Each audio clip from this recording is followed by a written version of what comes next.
ሰላም ተማሪዎች እንዴት ናችሁ? ዛሬ ሂስትሪ ፎር ሪሜዲያል ፓርት 2 ቻፕተር 3 ይዤላችሁ መጥቻለሁ። ዘ እንግሊሽ ብሮድካስት ሪቮሉሽን ብሎ ማለት ነው።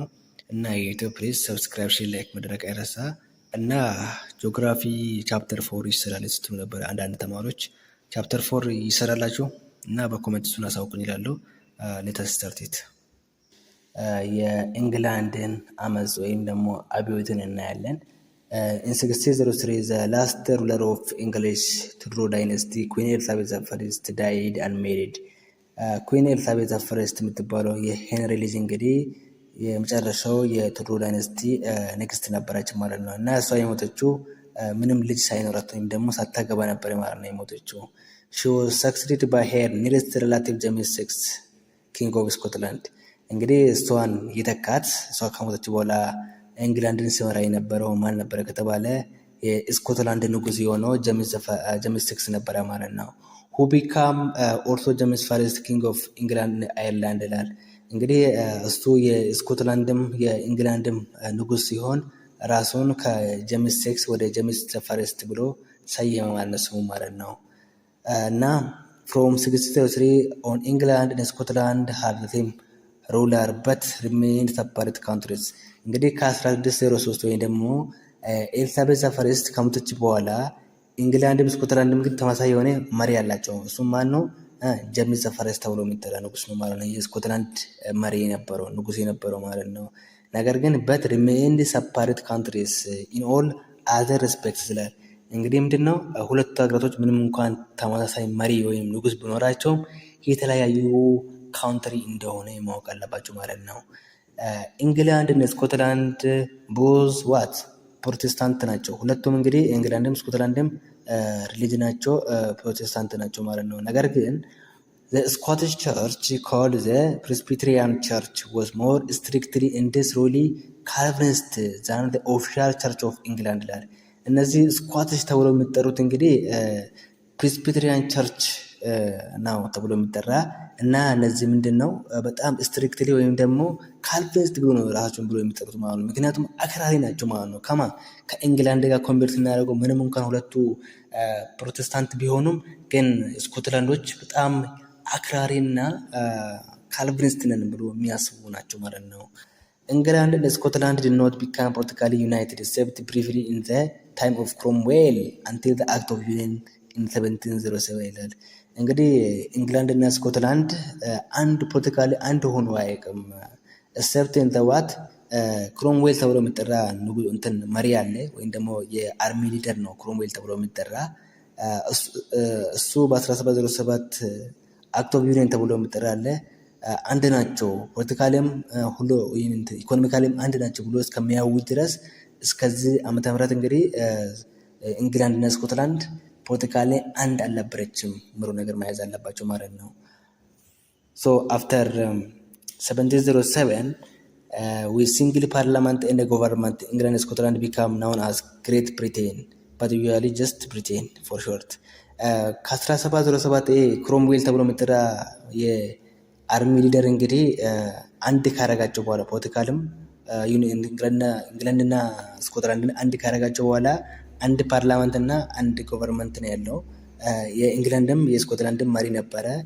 አንድ ላይ እነዚህ ሁለቱ ሀገራቶች እንግዲህ ኢቭን አየርላንድንም ጨምሮ ግሬት ብሪቴን ተባሉ ማለት ነው። ግሬት ብሪቴን ማለት እንግዲህ ኦንሊ ኢንግላንድ ብቻ ሳይሆን ስኮትላንድንም አየርላንድንም ኢንግላንድንም ሶስቱንም አንድ ላይ ጨምሮ ነው ግሬት ብሪቴን ወይም ደግሞ በሾርትሊ ብሪቴን ማለት ትችላላችሁ ማለት ነው። ሶ ብሪቴን ሲባል የሁለት ሀገር ስም እንደሆነ ማወቅ አለባችሁ ማለት ነው። The Tudor dynasty had made the English monarchy strong but not absolute and the Stuart dynasty stepped into this strong position in 1603። Tudor dynasty ወይም ደግሞ እንግዲህ የኢንግላንድ መሪዎች ወይም ደግሞ ዳይናስቲዎች እንግዲህ ሞናርኪ ናቸው። ነገር ግን ምንድን ናቸው? አብሶሉት አልነበሩ ማለት ነው። ፍጹም የሆነ ንጉስ አልነበረም ማለት ነው።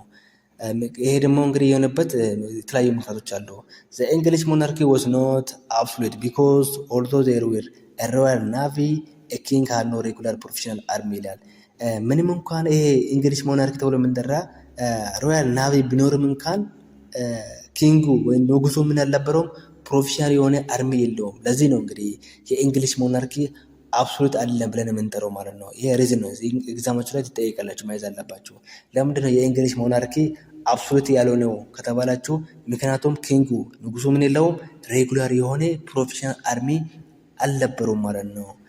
ኦንሊ ስሞል ቢሮክራሲ ኦፍ ፔይድ ኦፊሻል እንግዲህ ትናንሽ ወይም ደግሞ ትንሽ የሆነ የቢሮክራሲ የሚከፈለው ኦፊሻል የሚከፈለው ነው እንጂ ያለው የራሱን የቻለ ወታደርም ወይም ደግሞ አርሚ አልነበረውም ማለት ነው ብዙ the monarchy needed the cooperation of land-owning noble and gentry and the richer citizens or bourgeois of town and cities to govern the country effectively. እንግዲህ ሞናርኪ ምን ይፈልጋል? እነዚህ ኖብሎች ኖብል የባላባት ተብሎ የሚጠሩ አሉ። ጀንትሪ ደግሞ ከኖብሎች ያነሱ የሆኑ እንደ ኖብል ናቸው፣ ነገር ግን ከኖብል ያነሱ ናቸው ወይም ደግሞ ክብር ወይም ደግሞ በስልጣን እነዚህ ኖብል ተብሎ የሚጠሩት ይበልጣቸዋል ማለት ነው። እና ሪቻርድ ሲቲዝን ወይም ደግሞ ሀብታሞች ነጋዴዎች ተብሎ የሚጠሩ ቡርጋዚስ ማለት እንግዲህ ሀብታም ነጋዴ ማለት ነው። የከተማ እንግዲህ ኤፌክቲቭሊ አገሪቷን ለመምራት እነዚህ ሰዎች ያስፈልጋሉ ማለት ነው። ጀንተሪ ወር ጀስት ብሎ ኖብል ኢን ራንክ እንግዲህ ቅድም እንዳልኳቸው ጀንተሪ ማለት እንደ ኖብል የሆኑ ነገር ግን ምንድነው በራንክ በደረጃ ቁጥር ወይም ደግሞ ራንካቸው ከኖብል ያነሱ ናቸው ማለት ነው። ነገር ግን ሰሴም የሆነ ክላስ ናቸው ያላቸው ማለት ነው። the English economy was not yet very advanced. The Dutch were leaders in the merchant capitalism in the 17th century. The English monarchy was not absolute for another reason. ሌላኛው ደግሞ የእንግሊሽ ሞናርኪ እንግዲህ አብሶሉት ያልሆነበት ምክንያት ሌላ ምክንያት አለ ማለት ነው። ምንድነው እሱ ሙሉ ነገር እናያለን።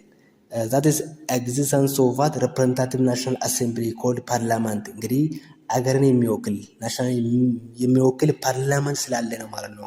ፓርላመንት እንግዲህ አሁን ምድረን እንግዲህ ግሬት ብሪቴን ፓርላመንት አላት አይደለ? እና all law and taxation are to be approved by parliament but parliament only meet when the king call it ይላል። ይሄ ፓርላመንት እንግዲህ ለምን ይጠቅማል? እንዴት ነው የንጉስን ፓወር ወይም ደግሞ ስልጣንን ሊሚት ያደርጋሉ ማለት ነው። ምክንያቱም ሁሉም ህጎች የሚወጡ ህጎች አሉ። ታክስ ራሱ አፕሩቭድ የሚሆን ወይም ደግሞ የሚጸድቀው ይሄ ፓርላመንቱ ምን ሲፈቅድ ነው ማለት ነው። አፕሩቭ ሲያደርግ ነው ማለት ነው፣ ሲፈቅድ ነው ማለት ነው። ነገር ግን ፓርላመንቱ ደግሞ የሚጠራው ኪንጉ ወይም ንጉሱ በሚጠራበት ጊዜ ብቻ ነው ማለት ነው የሚገናኙት ማለት ነው። ማወቅ አለባቸው ይሄ ነው። ስለዚህ በዚህ ምክንያት እንግዲህ የእንግሊሽ ሞናርኪ አብሶሉት አይደለም ብለን እንጠራለን ማለት ነው። ሞናርክ ነው ግን አብሶሉት የሆነ ስትሮንግ የሆነ ሞናርክ ነው ግን ኖት አብሶሉት ነው ነገር ማወቅ አለባቸው ማለት ነው። በዚህ ምክንያት ነው ማለት ነው። its meetings were Westminster which was just outside London. Parliament was two houses. ይሄ ፓርላመንት እንግዲህ ሁለት ሀውሶች አሉ፣ ሁለት ክፍሎች አሉ ማለት ነው። እሱም ሃውስ ኦፍ ሎርድስ እና ሃውስ ኦፍ ኮመንስ ተብሎ ይጠራሉ። ሃውስ ኦፍ ሎርድስ ተብሎ የሚጠሩት ኖት ኤሌክትድ አይመረጡም ማለት ነው። ኮንሲስት ኦፍ ዘ ሄድ ኦፍ ኖብል ፋሚሊስ የባለአባቶች ፋሚሊ የመኳንንት ፋሚሊ ናቸው። እነዚህ ኖብል ተብሎ የሚጠሩት እንግዲህ ሃውስ ኦፍ ሎርድስ ውስጥ ይገባሉ። እነዚህ አርክሾፕ ሊቀ ጳጳስ፣ ቢሾፕ፣ ጳጳስ በውስጡ የሚይዝ ናቸው። እነዚህ ተመርጦ ሳይሆኑ የቻርች ኦፊሻል ናቸው። እነዚህ እንግዲህ ሊቀ ጳጳስ፣ ጳጳስ ተብሎ የሚጠሩ እና የኖብል ፋሚሊ እነዚህ የባለአባቶች የመኳንንት ፋሚሊ ቤተሰቦች ማለት ነው። እነዚህ በህዝብ አይመረጡም ማለት ነው። ራሳቸው ይሄ ምን ተብሎ ይጠራሉ? ሎርድስ ወይም ሃውስ ኦፍ ሎርድስ ተብሎ ይጠራሉ ማለት ነው። በህዝብ የማይመረጡ ራሳቸው የሚመርጡ ማለት ራስ በራሳቸው የሚመርጡት ናቸው እንጂ ጳጳስ፣ ሊቀ ጳጳስ እና እነዚህ ኖብል ተብሎ የሚጠሩት እንግዲህ ኖት ኤሌክትድ የሚሆኑ ነገር ማወቅ አለባቸው ማለት ነው። ሌላ ደግሞ ሃውስ ኦፍ ኮመንስ ተብሎ የሚጠራ አለ። ይሄ ደግሞ ኢሌክትድ ነው። ኤሌክትድ ኤንድ ሪፕሬዘንትድ ዘ ፒፕል ይላል።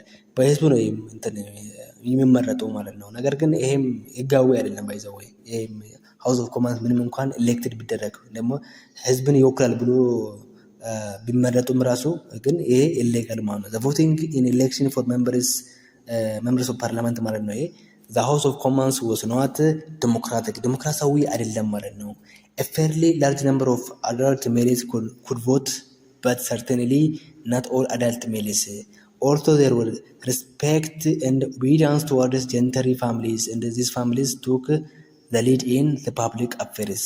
It was members of the gentry and a few bourgeois merchants and lawyers who were elected as members of parliament in the house of what commons ይላል።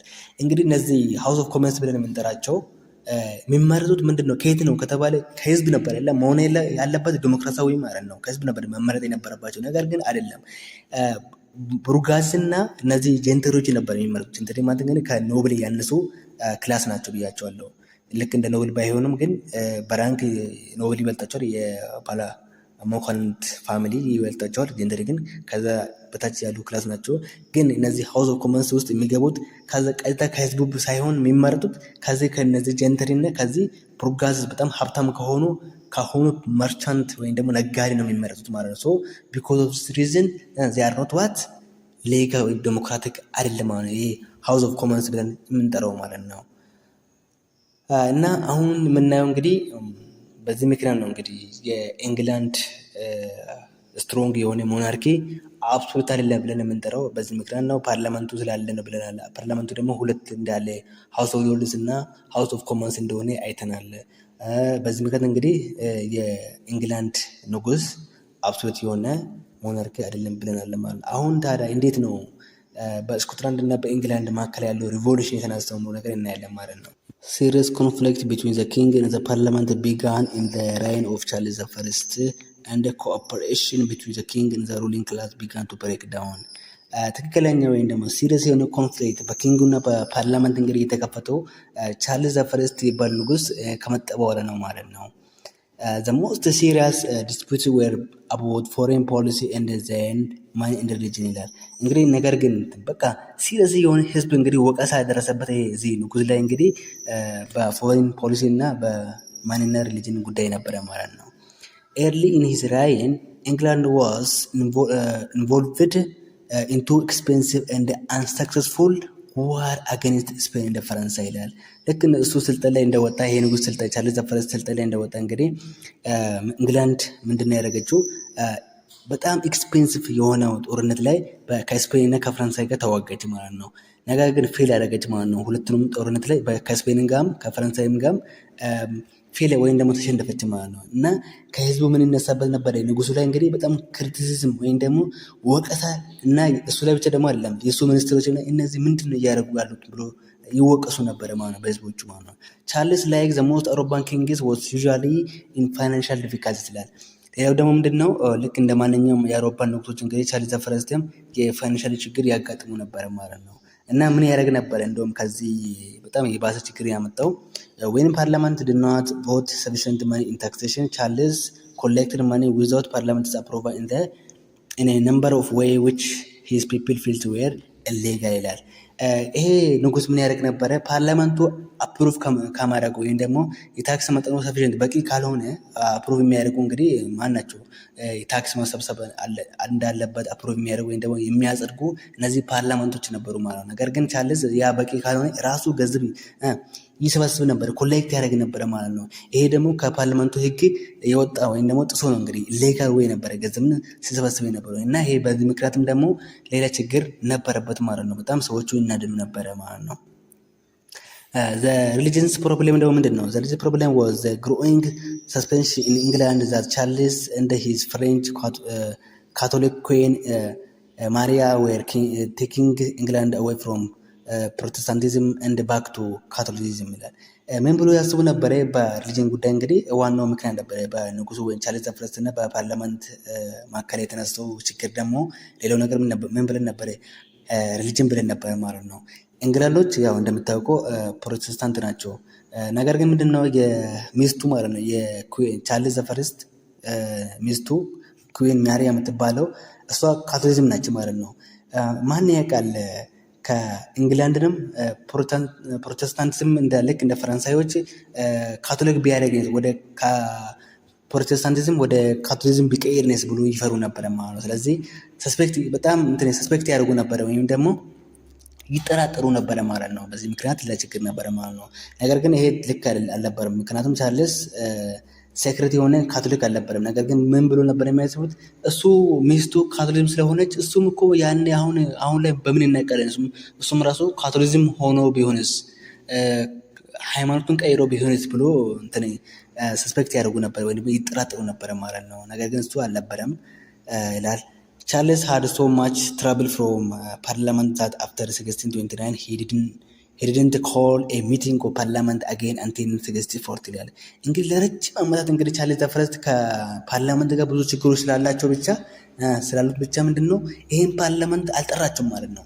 ምክንያቱም ፓርላመንቱ ደግሞ ንጉሱ ካልጠራ በስተቀር ፓርላመንቶቹ አይሰበሰቡም ብለናል። ወይም ደግሞ ሚቲንግ አሴምብሊ ብለን የምንጠራው ፓርላማው እንግዲህ አይጠራም ይሄ ንጉስ ቻርልስ ዘ ፈርስት ወይም ደግሞ ንጉሱ ካልጠራ በስተቀር ማለት ነው። ወይም ታክሲ ደግሞ የተለያዩ ታክሶች የተለያዩ ህጎች ደግሞ የሚወጡት እንግዲህ ፓርላመንቶቹ ካጸደቁ ብለን ነበረ እዚህ ላይ የምታስታውሱ ከሆነ እና ነገር ግን የቻርልስ ንጉሱ እንግዲህ በራሱ ነበረ ገንዘቡን የሚሰበስበው ታክስን የሚሰበስበው እንግዲህ ዊዛውት ፓርላመንት አላውንስ ነበረ ማለት ነው። ታክስን የሚሰበስበው የተለያዩ ህጎችን የሚያወጣ እንግዲህ ፓርላመንቱ ሳያስፈቅድ ነበረ። ኢቨን ምንድነው ፓርላመንቱ ለ11 ዓመት ማለት ነው ኦልሞስት ፎር 11 ይርስ እነዚህ ፓርላመንቶችን አልጠራቸውም ማለት ነው። ይሄ ደግሞ ትልቅ ችግር ነበር። እስከ 1640 ድረስ አልጠራቸው ነበረ።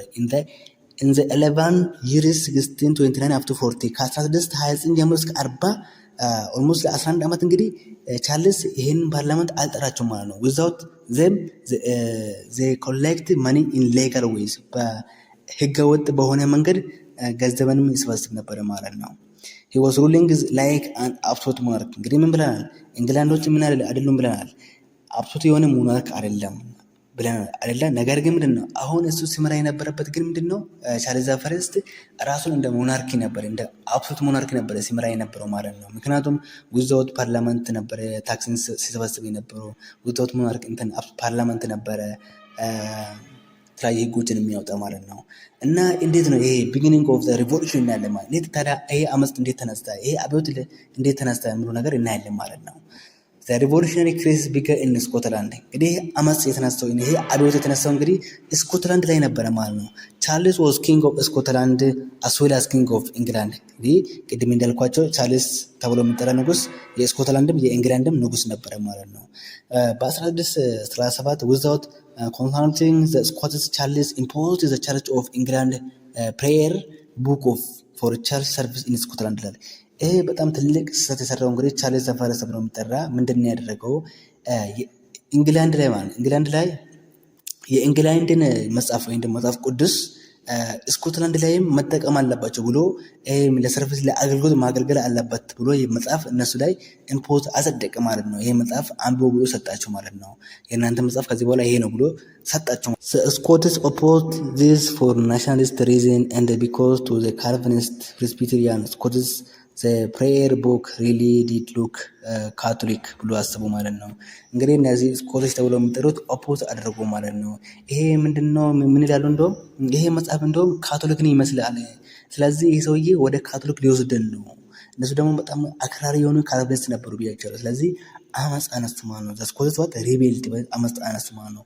hoping to obtain money to suppress the rebellion in the Scotland እንግዲህ ስኮትላንድ ላይ የተነሳውን አመጽ እንግዲህ ሰፕሬት ለማድረግ ለማቆም ምንድነው ያስበው ንጉሱ እንግዲህ ቻርልስ ዘ ፈርስት ፓርላመንትን መጥራት አለበት፣ ገንዘብ ያስፈልጋል ማለት ነው። ስለዚህ ፓርላመንትን መጥራት አለበት ማለት ነው። ቻርልስ called a meeting of the English Parliament እንግዲህ ከረጅም ዓመት በኋላ ወይም ደግሞ ከ11 ዓመት በኋላ እንግዲህ የገንዘብ ችግር ስላጋጠመው ብቻ ፓርላመንቱን ጠራ ማለት ነው። ነገር ግን however ይላል Parliament refused to approve any taxation and the king quickly dissolved what is called the short parliament ይላል። ነገር ግን ፓርላመንቱ አንተ በፈለግበት ጊዜ መተህ ነው እንደ ፓርላመንቱን የምትጠራ ነው ወይም ደግሞ ገንዘብ ስለፈለግ ብቻ እኛን ጠርተህ አፕሩቭ ወይም ደግሞ እንድናጸድቅልህ የምትፈልገው አሉት። ይሄማ አይሆንም በቃ ተቃውሞ ማለት ነው። በቃ አንተ በተቸገርክ ወይም ደግሞ አመት ስለተነሳ ብቻ ነው አሁን እኛ ጠራን። የት ነበርክ? እስከ ለ11 ዓመት ሙሉ ያልጠራን ንጉስ ነህ አንተ እና እስከ ዛሬ የት ነበር? የታባ ነበር ካሉት። በቃ ከዛ በኋላ ወደው ተበተነ፣ ዲዞልቭ አደረገ። እሱም ንጉሱም ወደው በቃ ይሄ እንዳልሆነ ስለገባው እንደማያጸድቁለት ስላወቀ ዲዞልቭ ነው በተናቸው ማለት ሾርት ፓርላመንት ተባለ። በዛ ምክንያት ማለት ነው ኦልሞስት ከአፕሪል እስከ ሜይ የቆየ ነው፣ ለአንድ ወር ብቻ የቆየ ነው እንግዲህ ይሄ ፓርላመንት ማለት ነው። ቻርልስ wanted to defeat the Scots without money from parliament but was unable to suppress the rebellion ይላል። ቻርልስ እንግዲህ ሞከረ ራሱን እንግዲህ without money ወይም ደግሞ ምንም ገንዘብ ሳይኖረው እንትኑን ስኮትስ ላይ የተነሳው አመጽ ሰፕሬስ ለማድረግ ሞክሮ ነበር፣ ግን አልቻለም ማለት ነው። The government's authority began to break down in England as well as having breakdown in Scotland እንግዲህ እዚህ ኢንግላንድ ላይም እንግዲህ ልክ እንደ ስኮትላንድም አመጽ መነሳት ጀምሮ ማለት ነው። ማን ላይ? ገቨርንመንቱ ላይ ማለት ነው። The king could not avoid calling the English parliament again አሁን ምንድነው ያሰበው? ይሄ ነገር ወዴት እየሄደ ነው አለ። ስኮትላንድ ላይም አመፅ እንደተነሳበት ያውቃል። ከሱ ይብስ ደግሞ እንግላንድ ላይ እሱ ባለበት እንግዲህ ስኮትላንድ እንግላንድ ላይም ደግሞ ሌላው ችግር ተከሰተ፣ ብሬክዳውን አደረገ። እሱም እንግዲህ አመፅ ማንሳት ጀምሮ ጎቨርንመንት ወይም ደግሞ ቻርልስ ዘ ወይ ንጉሱ ላይ ማለት ነው። ስለዚህ አሁንም ድጋሚ መጥራት አለበት ማለት ነው። ፓርላመንቱ ገንዘብ ያስፈልገዋል ማለት ነው። ሶ it met in November 1640 and became known as Long Parliament because it met from 1640 to 1653 ይላል። እንግዲህ ይህ ፓርላመንት ከ1640 ጀምሮ እስከ 1653 ስለቆየ ኦልሞስት ለ13 ዓመት ስለቆየ ሎንግ ፓርላመንት ተባለ ማለት ነው። At the beginning, the member lords and the commons of the long parliament were united against the king ይላል። መጀመሪያ ላይ እንግዲህ at the beginning ላይ ይላል እዚህ ጋር መያዝ ያለባቸው ነገር እነዚህ ሃውስ ኦፍ ሎርድስ እና ሃውስ ኦፍ ኮመንስ ተብሎ የሚጠሩ አሉ። ሎንግ ፓርላመንት ተብሎ የሚጠሩ as the whole ምንድነው አንድ ላይ በመሆን እነዚህ ሎርድ ኦፍ ኮመንስ እና ሎርድ ኦፍ ሃውስ ኦፍ ሎርድስ እና ሃውስ ኦፍ ኮመንስ ተብሎ የሚጠሩ አሉ አይደል? ለማለት ሃውስ ኦፍ ሎርድስ ተብሎ የሚጠሩ ሊቀ ጳጳስ፣ እነዚህ ኖብሎች ተብሎ የሚጠሩ አሉ። ሃውስ ኦፍ ኮመንስ ደግሞ እነዚህ ማርሻንቶች፣ በጣም ሀብታም የሆኑ ነጋዴዎች እና ጀንትሪ ምናምን ያሉበት ነው ብያቸዋለሁ። እና እነዚህ አንድ ላይ በመሆን ሎንግ ፓርላመንት ተብሎ ተጠሩ። እነዚህ አንድ ላይ ሆኖ ንጉሱን ተቃወሙ ማለት ነው። ቻርልስ was forced to accept laws seriously limiting his power ይላል። እንግዲህ ቻርልስ ምን እንዲያደርጉ አደረጉት? እነዚህ አንድ ላይ በመሆን እንግዲህ ህዝቡ እንግዲህ አንድ ላይ ሆኑ ማለት ነው። ኦልሬዲ ቻርልስ ምን ተደረገ? በጣም ተገፋ ማለት ነው። እነሱ ያወጡት ህጎችን መቀበል እንዳለበት ተረዳ ማለት ነው። then parliament itself became divided ነገር ግን ፓርላመንቱ በኋላ ላይ ደግሞ ራሱ ወደ ሁለት ቦታ ተከፈለ ማለት ነው። a majority but only a small majority of house of commons and few the house of lords wanted to take away all of the power of the king and make him a puppet of the parliamentary leaders ይላል። እነዚህ ፓርላመንት ተብሎ የሚጠሩ ፓርላመንቶች ምንድነው የሚፈልጉት? ንጉሱ እንዲኖር ይፈልጋል ወይም ደግሞ ንጉስ እንዲጠፋ አይፈልጉም ማለት ነው። ምን ማለት ነው? እነዚህ ፓርላመንት ተብሎ የሚጠሩት ንጉሱ እንደ ፑፔት ብቻ በቃ እነሱ የፈለጉት ነገር አዞ ነገር ኪንጉ ወይም ደግሞ ንጉሱ እንደ ፑፔት ልክ እንደ አሻንጉሊት ማስቀመጥ ነበር የሚፈልጉት ማለት። ለምሳሌ ወደ እኛ አገር ታሪክ እናምጠውና ዱሪንግ ዘመነ መሳፍንት ኢራ ወይም ደግሞ ጎንደር ላይ የተከሰተው ዘመነ መሳፍንት ታውቁታላችሁ ብዬ አስባለሁ። እንግዲህ ምንም ንጉስ ምን ነበር እዛ የሆነ ኪንግ ነበር እዛ አልነበረም። ፑፔት የሆነ ኪንግ ነበር ማለት ሁሉም በየሰፈሩ በየመንደሩ በየቀበሌው ምን ነበር ሊድር ነበር ታውቁታላችሁ ብዬ አስባለሁ። ሶ ልክ እንደዛው እነዚህ ፓርላመንት ተብሎ የሚጠራው ኪንጉን ፑፔት ማድረግ ፈለጉ ማለት ልክ እንደ አሻንጉሊት ይቀመጥና ዝም ብለን ለስም ብቻም ቁጭ ባልና እኛ የምናወጣን ህግ ተቀበል አሉት እና ምን ይባላል ፑፔት። ሶ የፓርላመንቱ ፍላጎት እንግዲህ ይሄንን ይመስላል ማለት ነው። እና እሱ ብቻ ደግሞ አይደለም ሎወር ክላስ ላይ ራሱ የሚገኙት እንግዲህ በጣም የሃይማኖት ችግር ነበረ፣ የፖለቲካል ችግር ነበረ። እነዚህ ሁሉ እንግዲህ ሎወር ክላስ ራሱ ምንድነው አመፅ ማንሳት ጀመሩ ማለት ነው። ሌላው ግን ትልቁ ጥያቄ በፓርላመንትና በኪንጉ መካከል ጦርነት እንዲከፈት ያደረጉ ነገር እዚህ ጋር ቤዚክ ኩዌሽን አለ። on which the king in the opposition to him in parliament would not compromise rose the following in a rebellion in the Ireland እና ሪቢሊየን ተነስቶ ነበረ ወይም ደግሞ አመፅ ተነስቶ ነበረ ማለት ነው። በኪንጉና በፓርላመንቱ መካከል ችግር ነበረ ማለት ነው። ምን ነበረ? አይርላንድ ላይ ችግር እንዳለ እናውቃለን አሉት ንጉሱም ማለት ነው። እነዚህ ፓርላመንቶች የፓርላመንት መሪዎች ማለት ነው። ነገር ግን አይርላንድ ላይ ያለውን ጦርነት ለማስቆም እኛ ሙሉ በሙሉ አርሚውን ምንድነው ሌድ እናደርጋለን አሉት። ንጉሱም ደግሞ አይሆንም ማለት ነው። the parliamentary opposition demanded control over an army which would be raised to suppress this revolt ይሄንን አመፅ እንግዲህ እኛ እንፈተዋለን፣ ይሄን ችግር እናስቆመዋለን፣ እኛ የአርሚ ሊደር እንሆን አሉት። ከዛ በኋላ fearing that otherwise the army would be used against themselves the king refused this demand እንግዲህ ንጉሱ ምንድን ያደረገው ይሄን ችግር አለና ተቃውሞ አልፈልግም ማለት ነው። the final incident making civil war unavoidable was the king's attempt which failed to arrest 5 leading members of the parliamentary opposition ይላል። ኪንጉ ምንድነው አማራጭ አልነበረው። ምንድነው ያደረገው መሰላችሁ? 5 የሚሆኑ የፓርላመንታሪ መሪዎችን ሜምበሮችን ማለት ነው አሰራቸው ማለት ነው። ነገር ግን እነሱ አማለጣቸው። ይሄ 5ቶችን እንኳን የፓርላመንታሪ የሆኑ መሪዎችን ሜምበሮችን ቢያስርም ነገር ግን እነሱ አመለጡ ማለት ነው። ከዛ the king then left the capital to raise an army from his supporters in the province ይላል።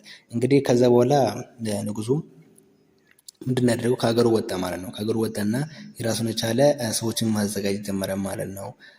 ኪንጉ ይህን ካደረገ በኋላ እነሱም ፓርላመንተሮቹም እንግዲህ ምንድን ያደረጉት እነሱም የራሳቸው አርሚና ፋይቲንግ ቢጋን ኢን ዘ ሰመር ኦፍ 1640 እንግዲህ አሁን መዋጋት ጀምሮ ማለት ነው። በቃ መዋጋት አለብን ብሎ ኪንጉም ከሀገሩ ወጣና የራሱን የቻለ ሰዎችን ማዘጋጀት ጀመረ። ፓርላመንቱም እንግዲህ የራሱን ማዘጋጀት ስላለበት ራሱ ሲያዘጋጁ ነበረ ማለት ነው።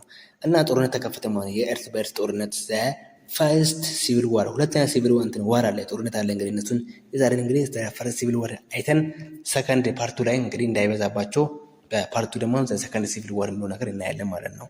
እሺ ምን ይመስላል የሚለው ነገር እናይ። እንግዲህ ለንደን ዘ ሪችስት ፓርት ኦፍ ዘ ካንትሪ ኢን ዘ ናቪ ሰፖርት ፓርላመንተሪ ይላል።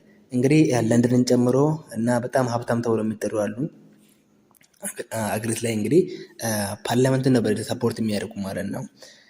በ1643 the parliamentaries as the opponent to the king were called also got military help from Scotland ይላል። ከስኮትላንድም እንግዲህ ኪንጉ እንግዲህ የስኮትላንድም ጠላት ነው የእንግላንድም ጠላት ነው ሆኖ እንግዲህ ሁሉም እንግዲህ ሁለቱም ይቆሙታል ማለት ነው። ብዙም ማለት አይወዱትም ማለት ነው። እነዚህ አንድ ላይ ስኮትላንድም ፓርላመንትም እነዚህ የእንግላንድም አንድ ላይ በመሆን ንጉሱን ተቃውሞ ነው። nevertheless ነገር ግን ይላል ሮያሊስት ተብሎ የሚጠሩ አሉ። እነዚህ በጣም እነዚህ ምንድን ነው ህዝቦች መካከል ያለው አይነት ሎወር ክላስ ተብሎ የሚጠሩ አሉ። እነዚህ አራሾች ሊሆኑ ይችላሉ። እነዚህ ደግሞ ምንድን ነው who supported the king did well in the fighting at first ይላል። እነዚህ ሮያሊስት ተብሎ የሚጠራው እንግዲህ ኪንጉን ነበረ ወይም ደግሞ በጣም እነዚህ ሎወር ክላስ ላይ የሚገኙ ሰዎች እንግዲህ ንጉስን ሰፖርት በማድረግ ጦርነቱ ተከፈተ ማለት ነው። መጀመሪያ ላይ እንግዲህ ፈረስ ሲቪል ዋር ላይ ያሸነፈው ምንድን ነው ፓርላመንቱ ነው ማለት ነው። ፓርላመንትስ won the war by raising a new centralized force called the new model army ማለት ነው። በጣም ትልቅ እንግዲህ እነዚህ ፓርላመንቱ ትልቅ ስራ የሰሩት እዚህ ጋር ነው። እንዴት ያሸነፈው ይህን ጦርነት ከተባለ ኒው ሞዴል አርሚ ተብሎ የሚጠራ ላይ ይህን ኤግዛማቸው ላይ በጣም ብዙ ጊዜ ትጠይቃላችሁ ማለት ነው። ይህ መያዝ አለባቸው። ኒው ሞዴል አርሚ ተብሎ የሚጠራ እንግዲህ ፓርላመንተሩ በራሱ ያዘጋጀ ማለት ለጦርነቱ እንግዲህ ያዘጋጁት ፓርላመንተሩ ራሳቸው ክሬት ያደረጉት አርሚ ነው ማለት ነው። ይህ አርሚ and putting it under the command of two able general በሁለት ጀነራል መሪ ቶማስ ፋር ተብሎ የሚጠራና ኦሊቨር ክሮምዌል በጣም ኦሊቨር ክሮምዌል በተለይ በጣም ፖለቲካል የሆነ በጣም ትልቅ ጭንቅላት ያለው ሰው ነው። የነዚህ የኒው ሞዴል አርሚ መሪ ነበሩ ወይም ደግሞ ጀነራል ነበሩ ማለት ነው። እና the civil war began Cromwell's military and political career after the first civil war ቶማስ ፋር in the end withdraw from the political life እንግዲህ ቶማስ ፋር ተብሎ የሚጠራ ከፖለቲካል ውስጥ ከመጀመሪያ ጦርነት በኋላ ወይም ደግሞ ሲቪል ዋር በኋላ ይሄ ሰውዬ ወጣ። ከዛ በኋላ ክሮምዌል ደግሞ ተብሎ የሚጠራ ደግሞ ኦሊቨር ክሮምዌል ተብሎ የሚጠራ become the principal army leader ይላል። እንግዲህ እሱ የአዘሆል መሪ የሆነ ማለት ነው። በተለይ ይህን ሰውዬ ኦሊቨር ክሮምዌል በጣም ትልቅ ስራ የሰራው በጣም ፖለቲሻል ነው። በጣም ቲንከር የሆነ ሰው ቤስት የሆነ ሊደር ነበረ ማለት ነው። እሱ አዘሆል እንግዲህ ኒው ሞዴል አርሚን መሪ ሆነ ማለት ቶማስ ፋር እንግዲህ ከፖለቲካሊ ውጭ ሆነ እርሱ በራሱ ፍቃድ ማለት ነው።